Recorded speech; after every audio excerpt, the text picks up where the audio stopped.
question. Panginoon, God, salamat sa umagang ito, Panginoon. Kami patuloy, Panginoon, na patuloy na bumubuhay ka, Panginoon. Sinasamba, O Lord, nanatila, nasasalamatan, Panginoon, sa lahat po ng kabutihan niyo, Panginoon. Sa iyong buhay, Panginoon, sa iyong biyaya, Panginoon, sa pagkatama mo, Lord, sa pag-ibig, O Lord, na lagi mo pinapanood mo sa bawat san, Panginoon. God, umagang ito, Panginoon, na gusto namin kayong pasalamatan, Panginoon. Dahil nandito naman po kami, Panginoon. Sasama sa inyo, Panginoon. Salamat, O Lord, sa pagkakataong ito, Panginoon, na mapurihan ka, Panginoon. Maawitan ka, Panginoon. May pakita namin, O Lord. Kung gano'n namin kayo pamahalan. Salamat po, Lord. Gusto sa inyo kami ng iba na Espiritu, Panginoon.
dakilang biyaya, Panginoon, na yung pinagkaloob sa bawat sa amin. Nakalungan kayo, Panginoon, at ito po sa aming dalagan sa matamis na pangalan ng aming Panginoon Jesus.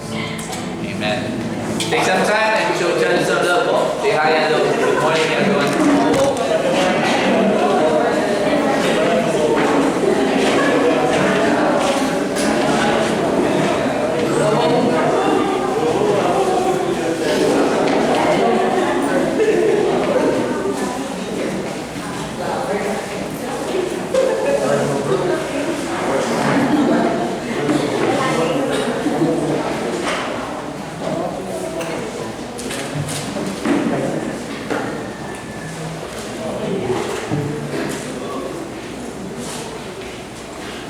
Diyan. So, diyan. Lalagay na ako dyan. Eh, may sulod dyan, ah. Dyan, sorry. Sorry po. Okay.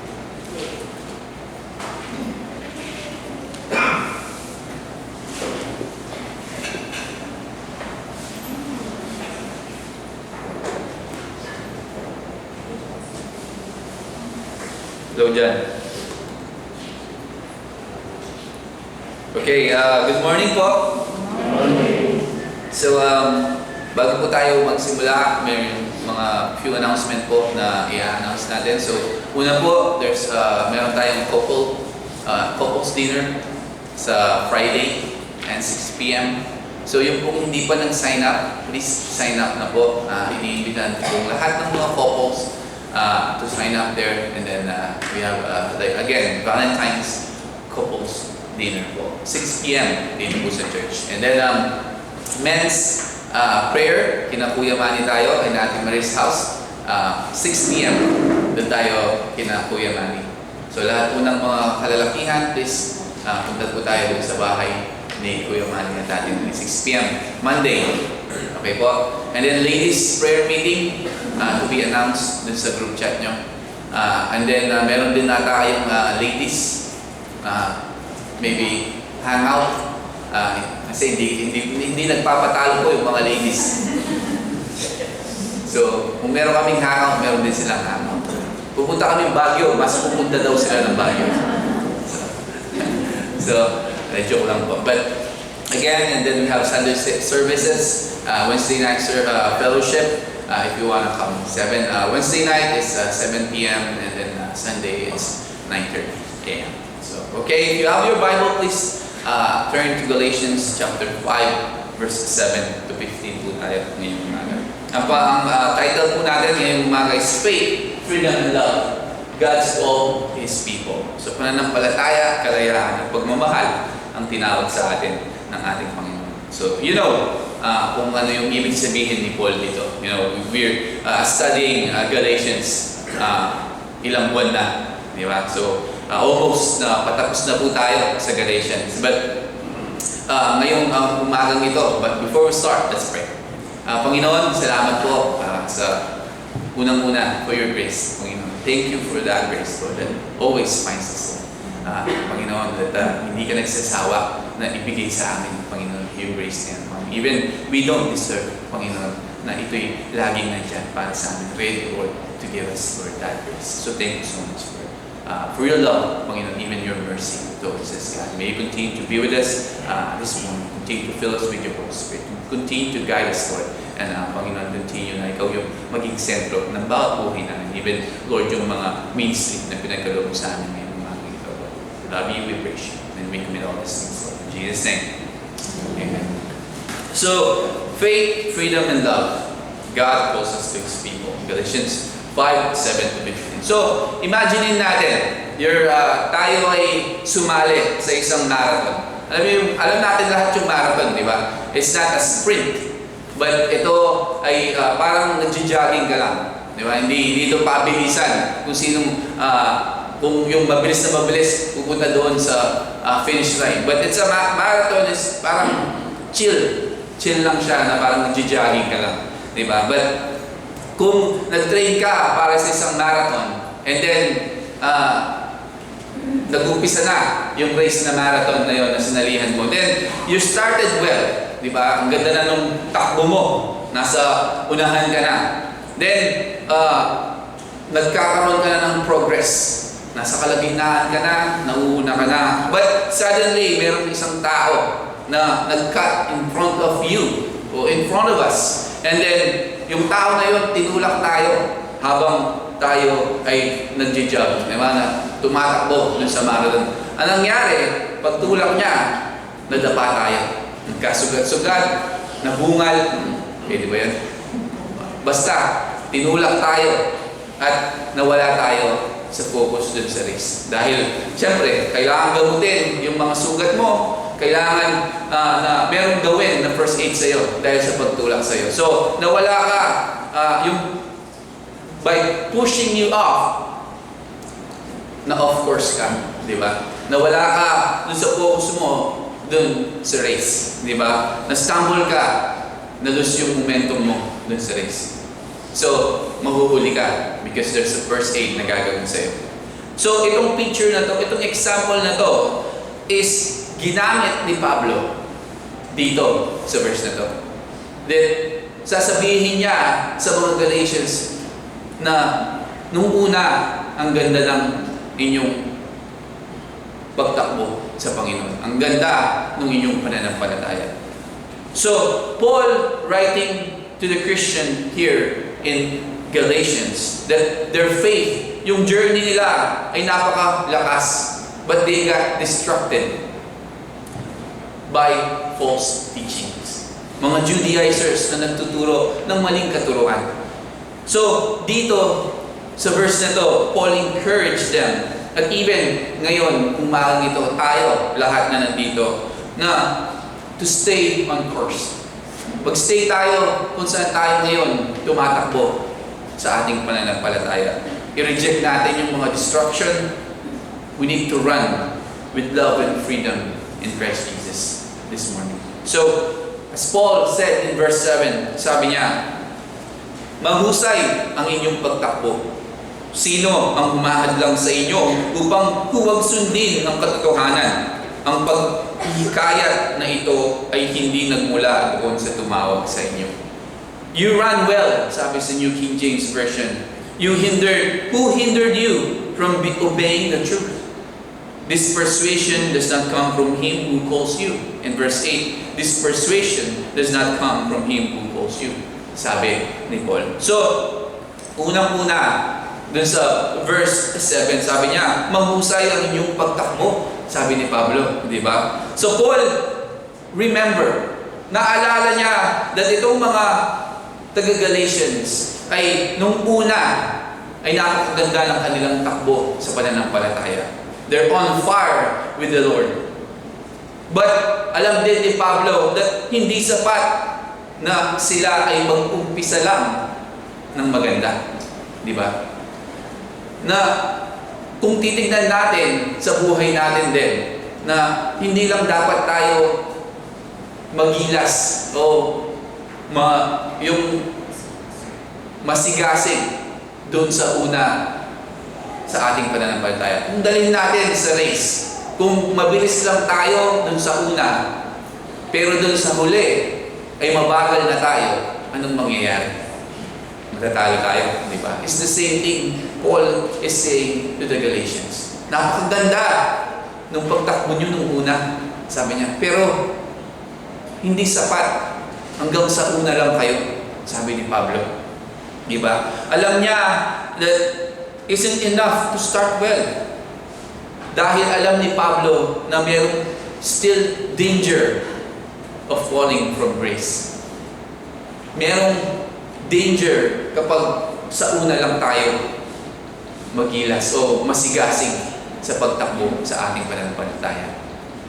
There's a danger of falling from grace.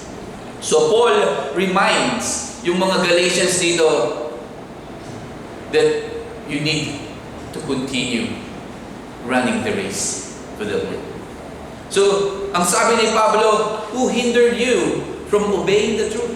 Sabi niya, sino ang umahad lang sa inyo upang huwag sundin ang katotohanan? Alam ni Pablo na itong mga false teachers na to, o itong mga false teaching na tinuturo ng mga Judaizers ay nanggaling sa tao lamang. At anong sabi niya dito? Diba? This persuasion does not come from Him who calls you. Sabi niya, sino bang tumawag sa kanila? Ang ating Panginoong Jesus. Diba? So itong mga sinasabi ni Pablo at napapakinggan ng mga Galatians dito na maling katuruan ay hindi nanggaling sa ating Panginoong Jesus. At yung ugat ng lahat ng ito, kaya sinasabi ni Pablo ito na itinuturo niya magmula pa doon sa Galatians chapter 1 hanggang dito sa chapter 5 na bakit ito yung laging pinupoint ni Paul that we have freedom in Christ.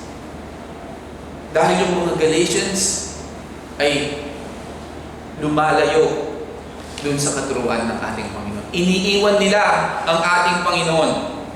Para saan? To pursue the false and empty teaching ng mga tao. At ito yung legalism. Mas gusto nilang sundin yung legalism o yung mga legalistic way, yung law ni Moses, rather than pursuing Jesus. Rather than obeying Jesus and accepting what He has done doon sa cross. So, Paul reminded yung mga taga-Galatians, and even us ngayong umagang ito, that faith, ang ating pananampalataya, it's like a race, a marathon, sabi niya. At hindi ito sprint o pabilisan, sabi niya. So, ano yung encouragement niya sa atin? That we, as a Christian, kailangan maging consistent tayo in our walk with God. Diba? Kahit mabagal, basta consistent. Diba? Consistent yung ating paglalakad sa ating Panginoon. Consistent yung ating pananampalataya sa Panginoon. Yun yung sinasabi ni Pablo sa mga Galatians. And even us this morning. At yung mga distraction, hindi lang ito nagmumula sa mga legalistic way. Diba? O yung mga law ni Moses o yung sinasabi dito ni Pablo. But sa panahon natin ngayon, distraction comes in many forms. Diba? So, ano yon? Unang-una na yung false teacher o false teaching. Diba? Yung mga maling katuruan. Doubt. At kasalanan. Or yung mga worldly concerns. So, i-identify natin ano ba yung humahatak sa atin palayo sa ating pananampalataya. Yun yung tanungin natin sa bawat mga sarili natin, di ba? Dahil sa panahon natin ngayon, yes, there's churches that maraming churches ngayon na sumusunod pa rin dun sa law ni Moses, di ba? They have a lot of legalistic ways na sinusunod nila, mga legalists in church. But sa panahon natin ngayon, hindi lang yun yung destruction. Like I said, meron yung mga pagdududa sa sarili natin, mga kasalanan na makikita natin sa mundo ngayon. Worldly concerns sa buhay natin at kailangan natin yung i-identify. Tandaan natin, as Paul said sa mga Galatians, God is the one who called you. Sabi niya, it's the same thing that God who called us. Tinawag tayo ng ating Panginoon. So, if something is leading us away from Jesus Christ, it's not from God. Hindi galing sa Diyos yun. Kapag nakikita natin yung sarili natin ay lumalayo sa ating pananampalataya, lumalayo tayo sa ating Panginoon, then it's not from the Lord. Yun yung sinasabi ni Paul sa mga Galatians. Na lumalayo kayo sa Panginoon. Ibig sabihin, hindi yan galing sa Diyos. So it's the same thing sa ating lahat. Kung yung buhay natin ay napapalayo tayo dun sa fellowship, dun sa pananampalataya natin, at sa Panginoon, then it's not from God. Hindi ito sa ating Panginoon Diyos. So how we stay focused on Jesus Christ? How we stay focused sa ating pananampalataya? Of course, daily Bible study. Spend time reading God's Word sa buhay natin. keep our mind anchored doon sa katotohanan. Panatilihin natin yung isipan natin doon lamang sa katotohanan by reading the truth, the Word of God. Regular dapat tayo na mag-spend time sa panalangin, di ba? Go to a Bible study para mapalakas yung ating understanding of the Word of God. And then, mag-set tayo ng specific time every day para basahin natin yung Scripture. And para maging grounded tayo sa ating pananampalataya. Ano pa? Surround natin yung ating mga sarili with godly people. Diba? Na pakisamahan natin yung mga tao na alam natin na ililid tayo sa Panginoon. Na hindi tayo idadala doon sa kasamaan. Stay connected sa church, sa fellowship in the church. Encourage one another. Diba? Na mag-stay tayo doon sa mga tao, sa mga pastor leaders na may encourage sa atin sa ating pananampalataya. Evaluate din natin yung mga influences na meron tayo. Tanungin natin yung bawat mga sarili natin. Itong mga bagay ba na pinapanood ko, binabasa ko, pinapakinggan ko, is drawing me closer to Jesus Christ. Diba? Ito yung mga distraction na different from the distraction na meron yung mga Galatians. Diba? Sa panahon natin ngayon. Ito yung mas mga bagay na maglalayo sa atin sa Panginoon. Diba? Hindi lang yung mga legalistic way na meron ngayon. But these things na sinasabi ko ngayon. Diba? So again, evaluate natin yung mga sarili natin. Yung mga impluensya na meron tayo sa buhay. Again, yung mga pinapanood natin, binabasa natin, pinapakinggan natin. Tanungin natin yung bawat sarili natin. It is drawing me closer to Jesus Christ. Diba? So, ikayo lang at tayo lang ang makakasagot na. And then in verse 9, sabi niya, ang kaunting pampaalsa ang nagpapaalsa sa buong masa ng harina. Ako ay nagtitiwala sa Panginoon na kayo ay hindi na mag-iisip ng iba pa man. Ang gumagambala sa inyo ay tatanggap ng kanyang kahatulan, maging sino man siya. In New King James Version, it says, a little leaven leavens the whole lump. I have confidence in you, in the Lord, that you will have no other mind, but he who troubles you shall bear his judgment, whoever he is. So, Paul dito, binigyan niya ng warning that false teachings, kahit na maliit lamang, na maling katuruan, ay parang kakalat ito na parang isang pampaalsa, di ba? Alam nyo lahat kung ano yung yeast, di ba? Na sa atin pampaalsa. Kung nagbe-bake kayo, si lolo ko kasi naggumagawa ng pandesal, di ba? Si Piping. So pag gumagawa siya ng pandesal, gagawa siya ng isang malaking dough, and then gagamit siya ng yung pampaalsa, so yeast. Konting-konti lang yung gagamitin niya na yeast. Pero makikita mo, mamaya, yung kanyang ginawa na doon na ganito lang kaliit, aalsa ng malaki. Diba? So ganun pala kumikita yung panaderya.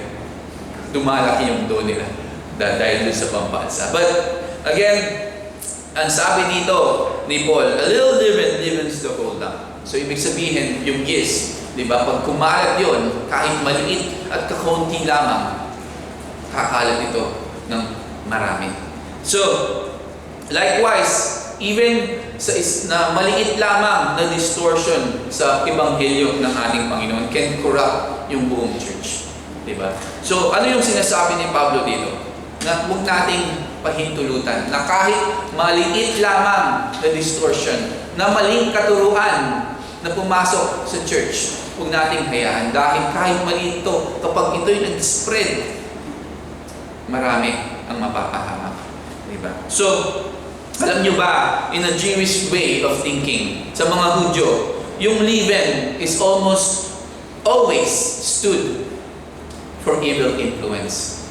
Kapag sinabing pampaalsa sa mga Hudyo, ibig sabihin sa kanila is evil influence. So Paul, sinasabi niya dito that legalistic commitment they have right now may be small. yung mga Galatians. But napaka-delikado that it can corrupt everything.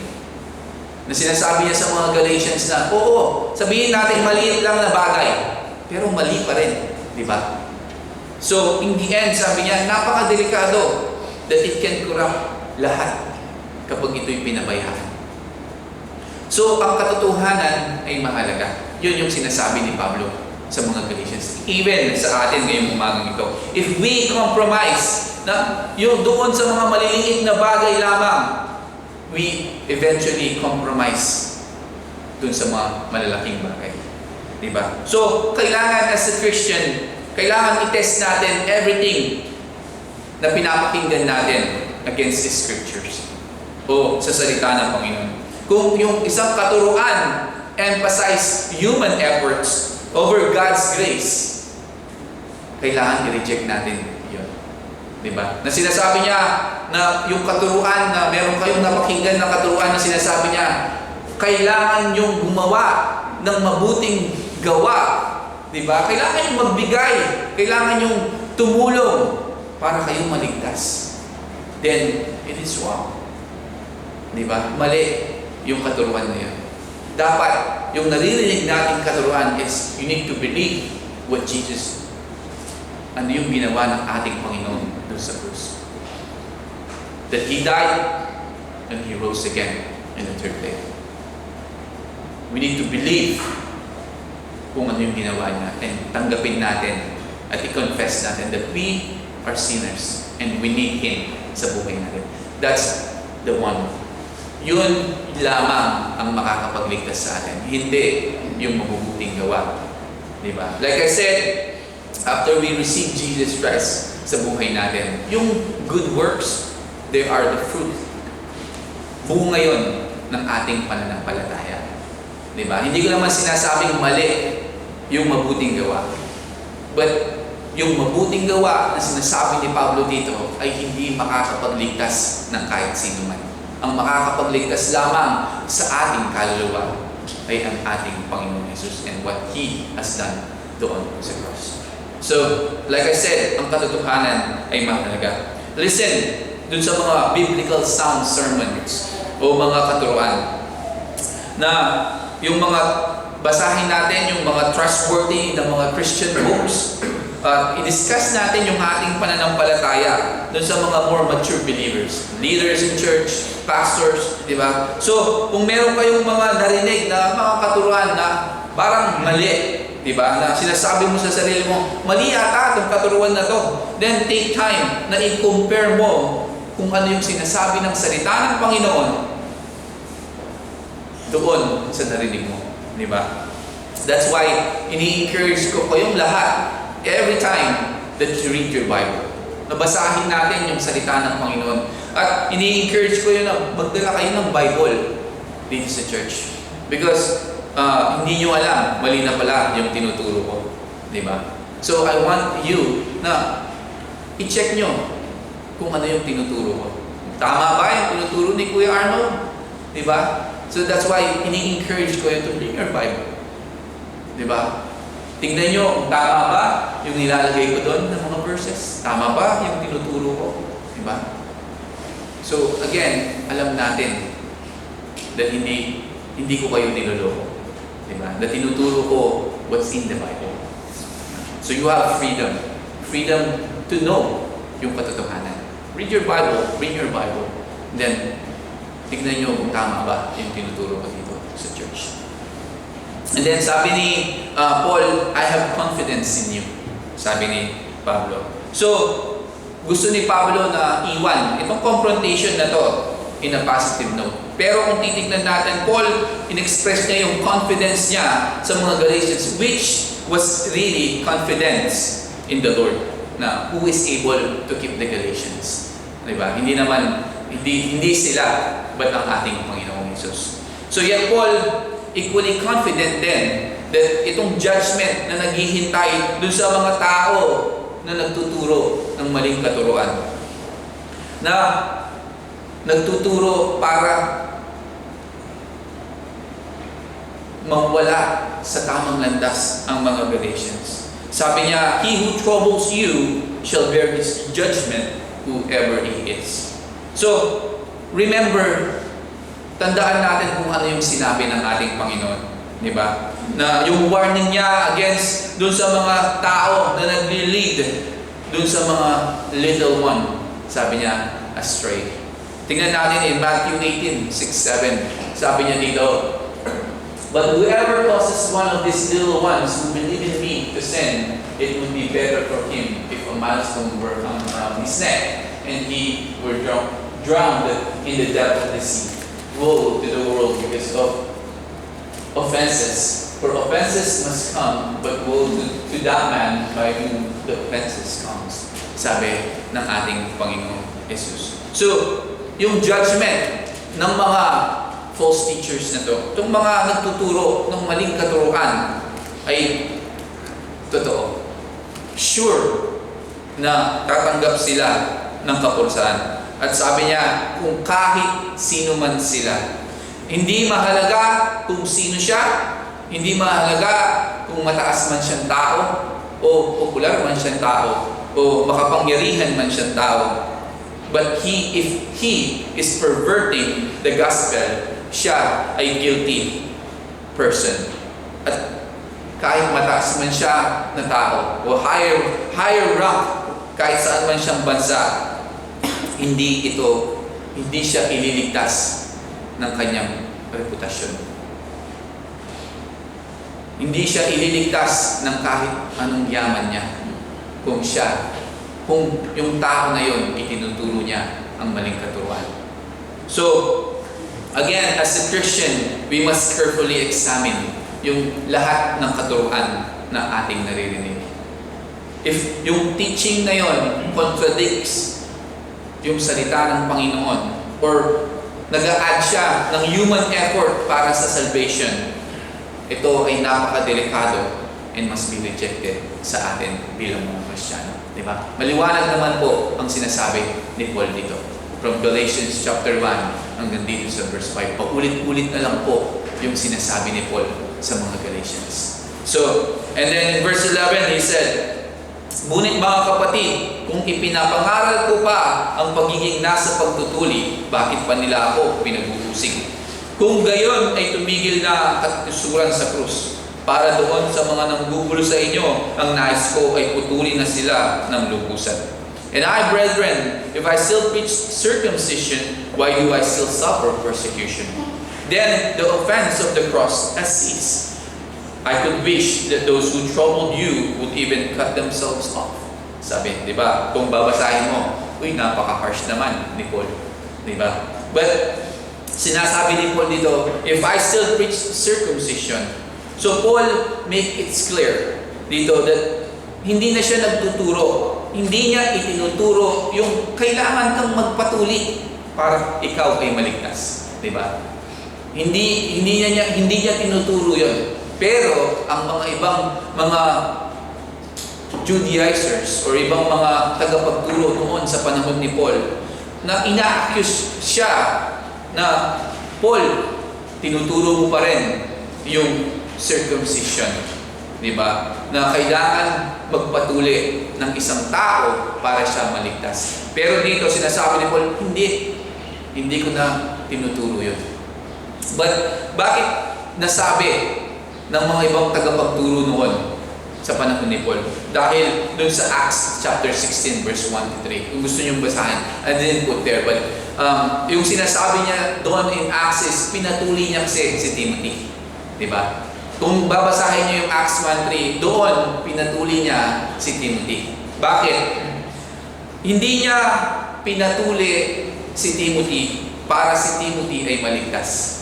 Na nagigets na natin lahat, hindi pinatuli ni Paul si Timothy para siya ay maligtas.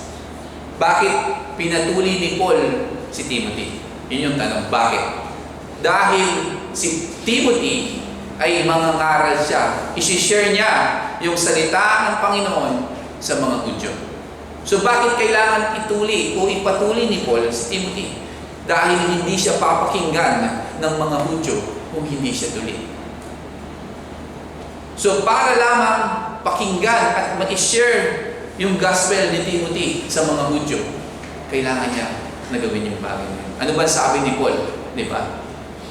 Kung kailangan akong maging Hudyo, magiging Hudyo ako. Kung kailangan akong maging Hentil, I will be Hentil. So, in-apply na rin yun kay Timothy. To be a Jew, he became a Jew. Di ba? Nagpatuloy si Timothy para lamang para sa ikauusad lamang ng salita ng Panginoon. But hindi niya pinatuloy si Timothy dahil para maligtas siya. Di ba? Timothy is already saved because he believed in Jesus Christ as the Lord and Savior sa buhay niya. So, mali yung mga kaisipan ng mga iba. Di ba? This is a thinking of the false teachers. So, legalism, hindi nila ma-handle yung cross. Kung yung ginawa ng ating Panginoon dun sa cross. Dahil yung buong point ng ating Panginoon dying on the cross ay sinasabi niya is hindi mo pwedeng iligtas yung sarili mo. Na hindi natin pwedeng iligtas yung ating mga sarili. Kaya sinasabi ng ating Panginoon dun sa cross, kailangan kong mamatay in your place. Kung hindi ako mamamatay dun sa cross, wala akong pag-asa. Di ba? Yun yung sinasabi ng cross. That's the offense of the cross. But kapag tayo ay nagtitiwala, we trust in legalism, sinasabi natin, naniniwala ako sa sarili ko, at least in part, that I can save yung sarili ko. Di ba? Ganun yung legalism. Na sinasabi nila na, kulang yung ginawa ng ating Panginoon. Kailangan ko pang gawin ito at gawin yun para ako maligtas. But the Lord said, and what He has done dun sa cross, sinasabi niya, ito lang yung kailangan. Maniwala ka lang na namatay ako para sa iyo. Kung hindi ka maniniwala, wala kang pag-asa na mailigtas. So, legalism takes away the offense of the cross. Which should always, yung cross, yung ginawa ng ating Panginoon, always and always offend people. Diba? Offend yung nature ng tao. Yung fallen man. In this sense, the offense of the cross, ito yung really glory of the cross. Yung ginawa ng ating Panginoon. Nung namatay siya dun sa cross, nung pinako siya dun sa cross, that's the glory of the cross. And again, it offends the fallen nature of people. Na sinasabi niya, hindi sapat yun. Hindi ko kailangan yung pagkamatay ng ating Panginoon doon. Kailangan ko lang na sinasabi ng mga tao, mga legalism, na sinasabi nila, para lang ako makapunta sa langit, kailangan ko lang maging mabuting tao. Hindi ko kailangan yung ginawa ng ating Panginoon Jesus. But what the Word of God is saying, di ba, na sinasabi niya, believe kung ano lang yung ginawa ng ating Panginoon. What He has done to the cross, yun lang yung makakapagligtas at wala nang iba. Kung tatanungin mo nga yung mga hindi nananampalataya, tanungin mo, pupunta ka ba sa langit? Sasabihin niya, oo. Tanungin mo, bakit? Sasabihin niya, mabuti naman akong tao. Diba? Tumutulong naman ako. Diba? Yun lagi yung sagot ng mga hindi nananampalataya. But again, there's hope for everyone, sabi nga. We need to share the gospel, the truth. Sabi ni Pablo dito, yung katotohanan that they need Lord Jesus and what He has done dun sa cross. And sabi niya dito dahil medyo nagagalit na si Pablo sa mga Judaizers. Actually, naiinis na si Pablo. Anong sabi niya dito? I could wish that those who trouble you will even cut themselves off. Sabi niya, di ba? So finally dito, Paul wish niya that yung mga tao na nagdidemand ng circumcision among the Gentiles na go all the way. Alam mo yung sinasabi ni Pablo dito? Kung babasahin mo dito, parang napaka-harsh ni Pablo. Ano ba yung sinasabi ni Pablo dito? Alam niyo ba yung sa panahon nila, alam ng mga Galatians yung sinasabi ni Pablo dito? Tinatawag itong secret castration. So, ito ay kilala ng mga citizen in the ancient world. It was frequently practiced ng mga paganong pare o priest. Tinatawag silang, the cult of religion of Galatia. Sila ay mga kulto. So Paul dito, yung idea niya dito is na sinasabi niya, kung yung sinasabi niyong pagtutuli, di ba, pag tinuli ka, yung balat lamang yung tinatanggal. That's the circumcision, di ba? Balat lamang yung tinatanggal. But Paul, sinasabi dito dahil mapilit itong mga Judaizers, bakit hindi nyo patanggalin lahat? Di ba? Tanggalin nyo na lahat. Sabi ni Pablo, kung yun din yung basihan nyo para maging matuwid ang isang tao at mailigtas, tanggalin nyo na lahat. Sabi ni Paul. Di ba? Pero kung titignan mo, napaka-harsh ni Pablo dito na tanggalin mo na lahat. Ano bang inaano nyo? Diba? Parang naiinis na ni Paul, nagagalit na si Paul, tanggalin nyo na lahat. Wala na. Diba? So, again, kung titignan natin dito, it's a dramatic conclusion dito sa point na to dahil kung titignan natin, nagagalit na si Paul. But, again, Paul has made one thing clear dito. Legalism is hindi ito maliit na bagay. It takes away yung liberty natin and puts us back on dun sa bondage. Doon sa pagkaalipin ng mga rules and regulations. It makes Jesus at yung kanyang mga ginawa no profit to us. Parang sinasabi ng legalist, yung mga law o yung legalistic way, sinasabi niya that yung ginawa ng ating Panginoong Jesus ay walang halaga sa amin. Walang pakinabang sa amin. Diba? And kapag naniwala tayo at bumalik tayo dun sa mga legalistic way, it puts us under obligation dun sa buong law. So, it violates the work of the Spirit of God. It makes us focus on things na walang kabuluhan. It keeps us from running the race Jesus set before us. Ito yung mga bagay na nagpapabagal sa ating pananampalataya. Dahil kapag naniwala tayo at nagpasakop tayo dun sa rules and regulations, sa mga legalistic way, nakaatang sa atin yung mabigat na pasanin. Na kailangan mong isuot to, kailangan mong ito lang yung kainin mo, kailangan ito lang yung mga dapat mong mga pagbihis, papuntang church, di ba? Those a lot of legalistic ways na sinasabi ng salita ng Panginoon. Hindi lang yun, di ba? At marami pang iba. So, ito ay hindi galing sa ating Panginoong Hesus. Tandaan natin at lagi nating isa-puso at isa-isip na don't compromise false teaching. Don't compromise sin kahit ito ay maliit lamang. Because kahit ito ay maliit lamang, it will infect yung buong buhay natin. Or even dito sa church, it will affect the whole church kapag pinabayaan natin. At yung mga nagpo-promote ng mga maling katuruan will face certain judgment kung kahit sino man sila. So again, legalism tries to take away some of the glory of the cross.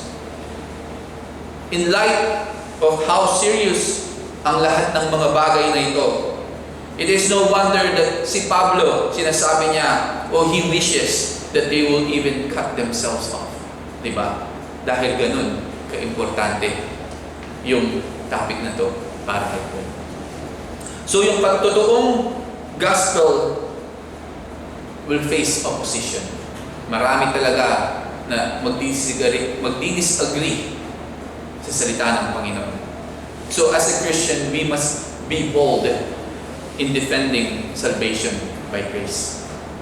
Na bilang tayo ng mga Kristiyano na nakakaalam, kailangan i-defend natin ito. That is by grace we have been saved through faith. Yun yung totoo. At yun yung tama.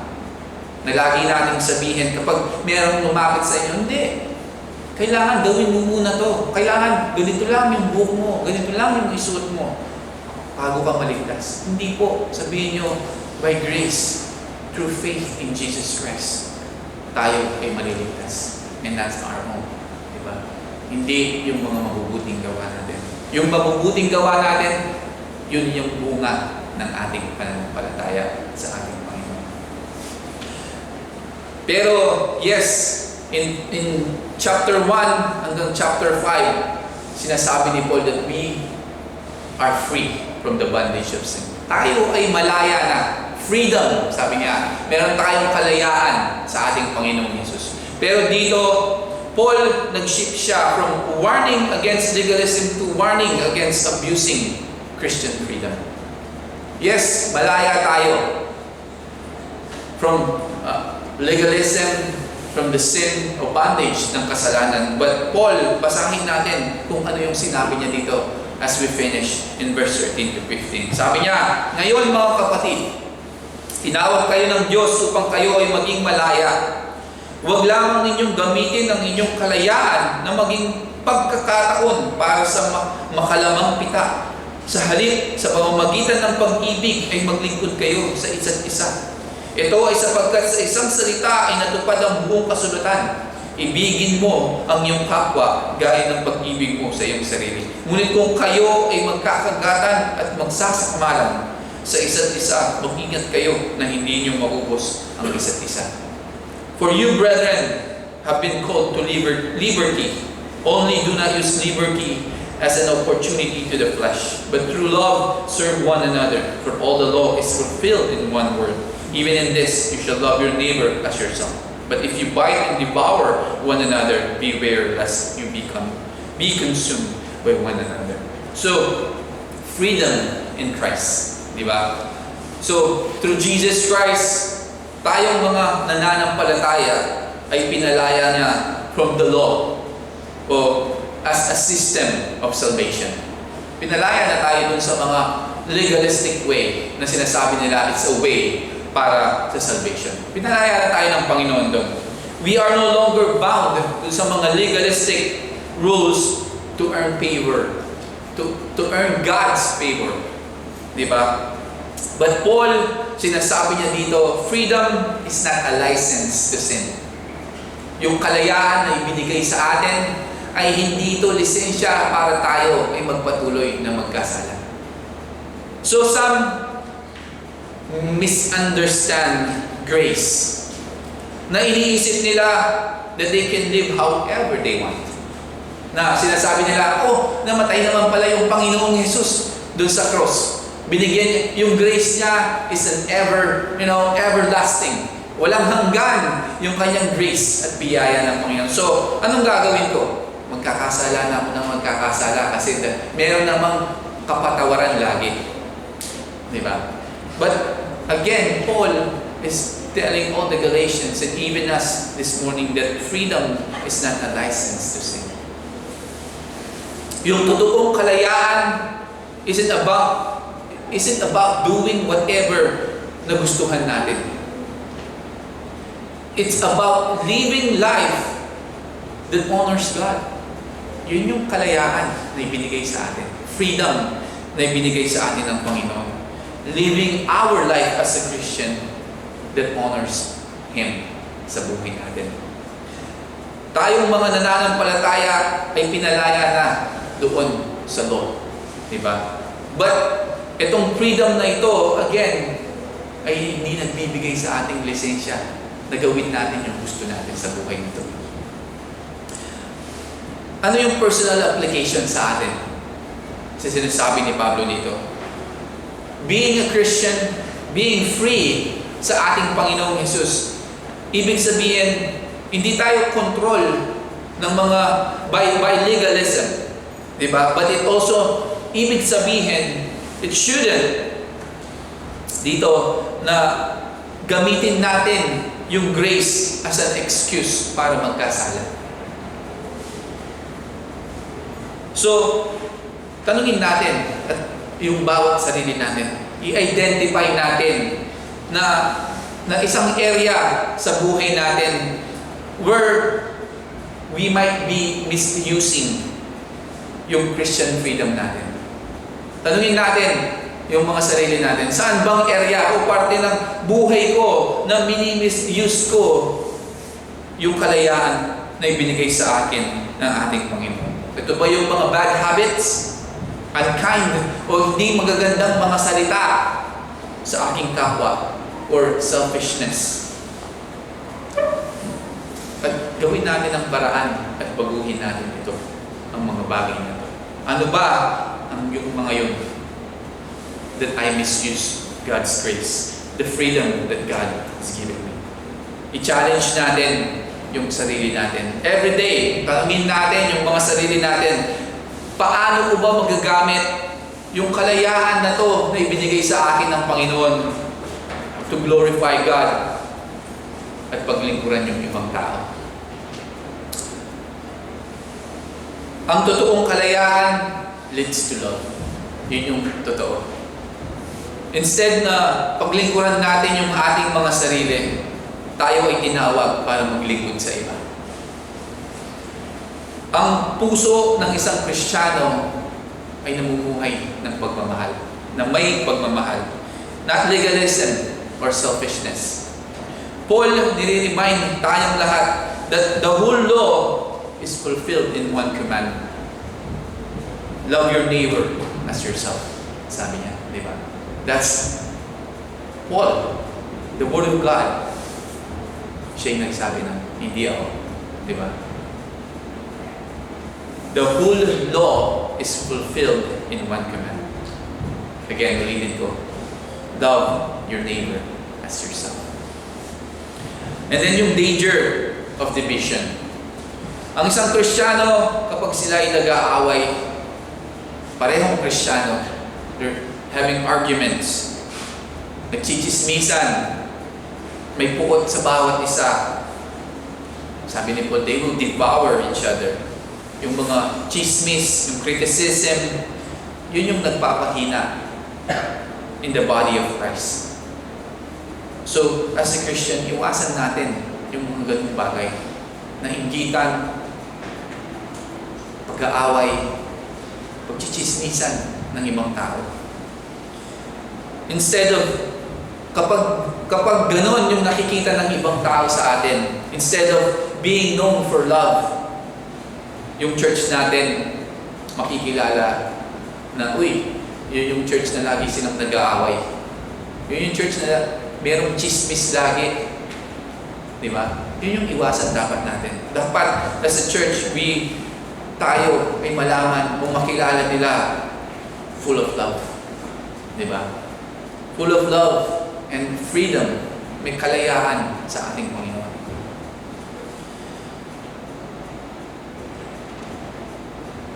Itong mensahe ni Paul, hindi lang ito warning, but it's an encouragement sa lahat, sa ating lahat ngayon, that we need to run this race well.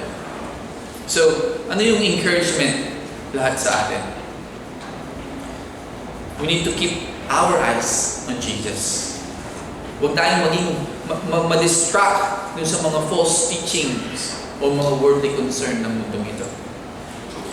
Dahil ang totoong pananampalataya is not legalism. It's love. Pagmamahal.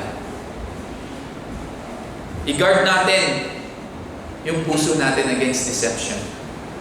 I-test natin everything against God's Word.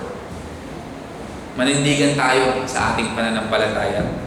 Even na mahirap minsan, but magtiwala tayo na God is with us.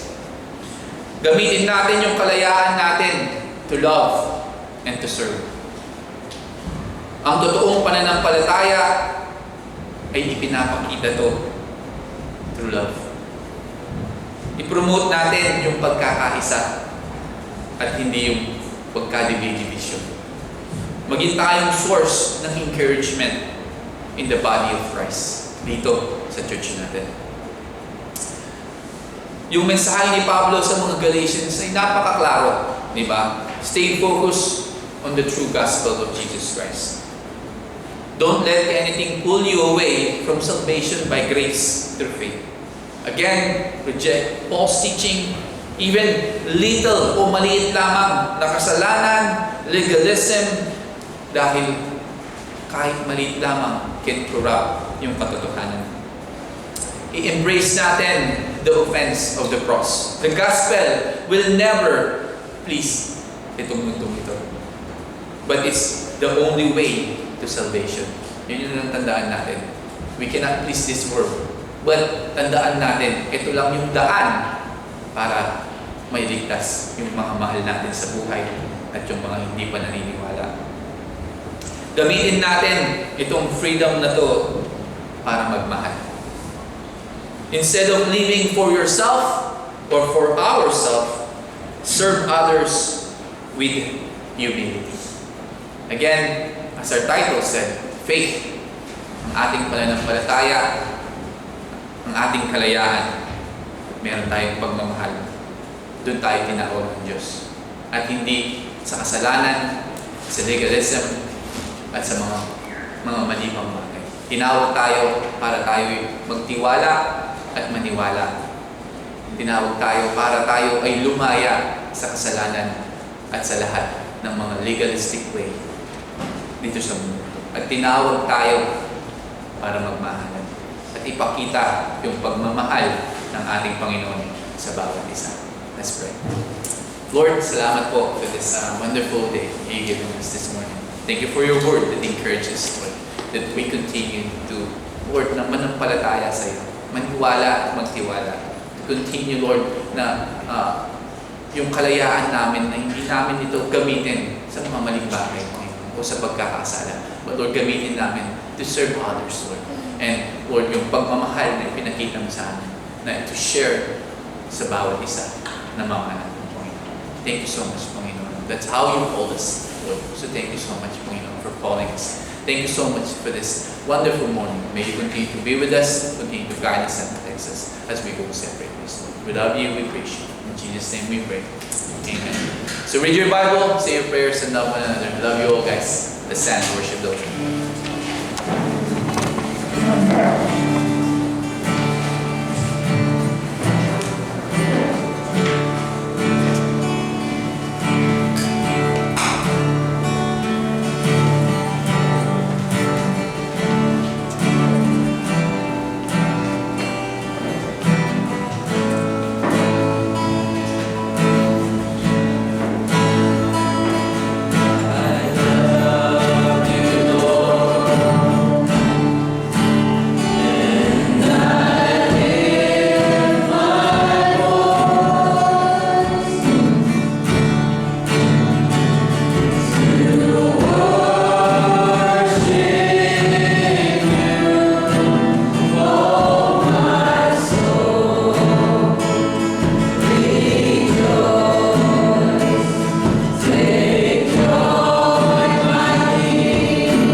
sa umaga ito, Panginoon. Yan, salamat sa pag-bless sa ibang puso sa pamagitan ng mga salita, Panginoon. Pastuhin, Panginoon, yan at gawin ng iyong kalooban, Panginoon. Salamat po, Lord. Patuloy niyo po kami gabayan.